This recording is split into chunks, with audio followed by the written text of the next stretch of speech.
This is a Wild Games Production podcast.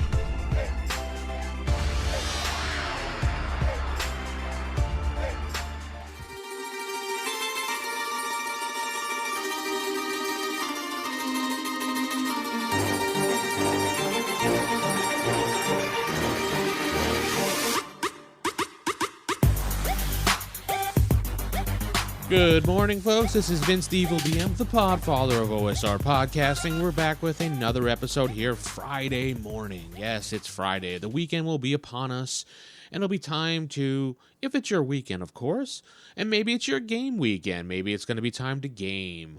For me, yes, tonight we actually have the Classic Face Rip podcast on my YouTube channel, youtube.com/theevildm. It should be live. Provided weather, because it is pouring outside right now and doesn't knock out my cable like it constantly does. But we'll see what happens, and construction has been awful here in my part of Texas. But anyway, on to today's topic for today's show. Looks like I do have a tweet question or a Twitter question from LeroyD20 asking how I handle magic user spells for starting out or first level around there. Thank you, Leroy. If you want to tweet me, you can go on Twitter and at the Evil DM, and you could find me and send me a message or send me a tweet with a question for the show. Anyway, so when I start new players or new characters that are magic users in first edition Advanced Dungeons & Dragons, I generally allow them to have first level spells and second level spells.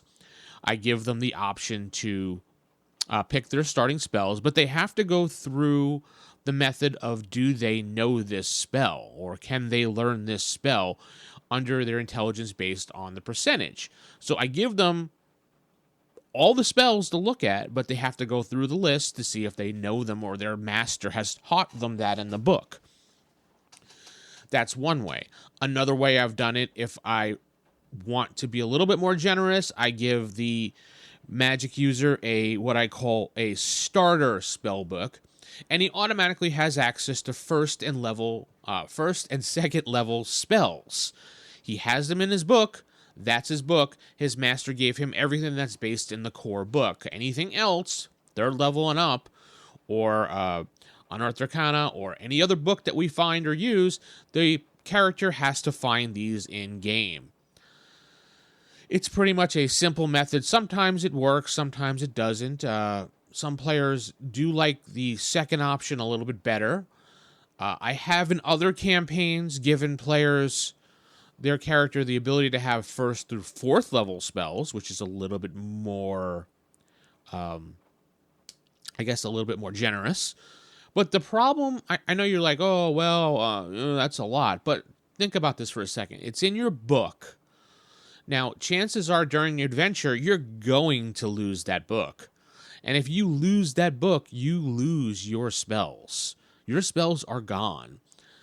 So think about that before you walk into a dangerous cave, or you walk on a dangerous adventure and you have your spell book with you, or you fall into water, or you fall into something that burns your equipment.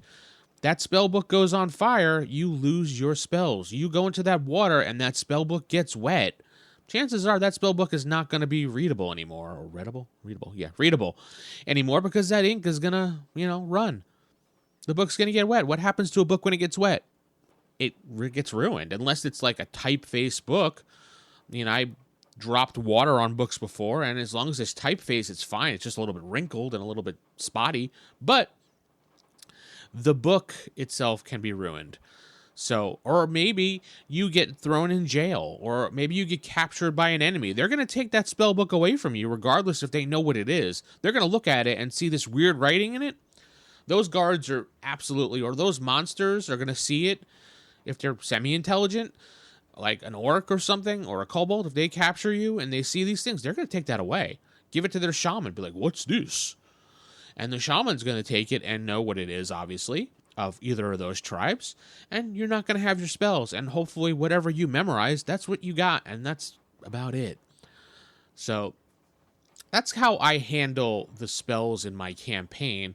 And it's probably a little more lenient. I mean, you can go by the book method and you only get 4 spells, and you have to roll to see which 4 spells you get, or randomly get given to you by the DM, or you get to pick 4 spells. Sure, you can use that method. Whatever works for you and your game is what works for fun. I mean, there's no real... Sure, okay, yes, there is a solid rule set, or raw rules as written, to tell you how to do it. But I don't know many people that play TSR D&D that actually follows the book to the T. I don't even think Gygax himself followed his own baby of Advanced Dungeons & Dragons to the T. Our crowd in the OSR and former TSR players who are playing again, I shouldn't say former, just TSR players, and people who are just coming into playing old school realize this. And there is none of this, well, the book. You may have a small percentage of those book people, and you may have a percentage of people that come from the lamestream edition, the snowflake edition of 5e. No, I don't like 5e anymore. I don't like Wizards of the Coast, and I don't care. That's my prerogative, and I don't care. You want to play it? Go ahead and play it. Enjoy yourself. I don't play it for my various reasons, which is not part of this show. But those of us that play the older editions know that there's always going to be house rules, there's always going to be changes, there's always going to be tweaks, and that's what we do. We tweak, we have fun, and we enjoy. As long as everybody's on the same page, and again, that's important to talk about when you first start the game and someone's playing a magic user or a cleric or whatever class, you let them know, hey, these are the following things that we're going to be doing. And the player looks it over and says, oh, okay. And maybe the player might say, well, I don't really like this, so I'm not going to play this class. And then you as a DM would probably be like, well, why not? And you discuss it, and maybe you'll change a few things up. It really depends. A good DM will work with his players. And I always work with my players. That's one thing my group can say about me that I've been playing with for the last couple of years, because that's my current group.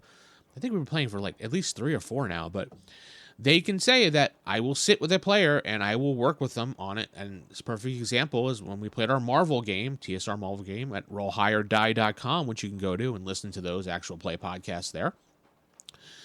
I worked with a player over his mutant ability. When he got rolled a mutant ability, he didn't like it, so I gave him the option to make up one custom ability of his choice because he didn't like what he rolled. I said, all right, so what do you want? He basically gave me a whole little thing written out, how his power worked and how he wanted it to work, and I was like, yeah, cool, do it. So it just really depends on what you do in your game and how you have fun. As long as everybody's on the same page, it doesn't really matter how you play. So with that said, I'm going to say thank you, Leroy, for the question. Feel free to contact me, askthedm at theevildm.com. Tweet me at theevildm. Check me out on Instagram, theevildmx. Yeah, I couldn't get the name for some reason. Whatever. And youtube.com/theevildm if you want to check out my videos on Advanced Dungeons & Dragons, Palladium games, Mayfairs, DC Heroes, Marvel, Classic Marvel, Star Wars D6, and a whole other bunch of crap that's on there. With that said, I'm going to say keep it original, keep it old school, and Podfather out.